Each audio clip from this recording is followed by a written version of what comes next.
Gaza has one of the youngest populations in the world. Over half of its 1.7 million residents are under the age of 18, and many have now lived through 2 wars with Israel.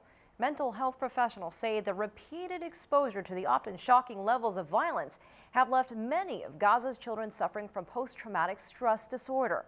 Kate Parkinson reports. Back to school, but not back to normal. These children are still coming to terms with what happened during Israel's week-long bombardment of Gaza. 13-year-old Saad lost 6 of his cousins. He says the memory of seeing their bodies still haunts him. When I remember that scene, I feel my body shudder. Deep inside, I imagine being in their place and people looking at my dead body. It's too much to bear. It was so terrible. Death and destruction have become part of life for Gaza's children, and their trauma is exacerbated by repeated exposure.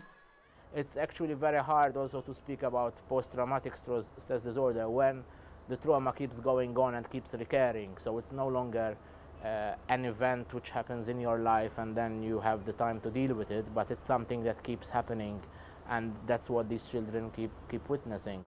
The Palestinian Center for Human Rights says 34 children were killed during the 8-day war and hundreds more were wounded. Those who survived are still struggling to piece together what happened. 16-year-old Mazen and his family were at home when a missile struck the house next door. They all managed to escape, but as you can see, their house was completely destroyed. All my life changed, from good things to bad things. You can say from 100 to 0. It had been destroyed. I don't know what I do now. I don't know. It will take time for Gaza to repair the damage of war, but it will take far longer for the mental scars to heal. Kate Parkinson, CCTV, Gaza.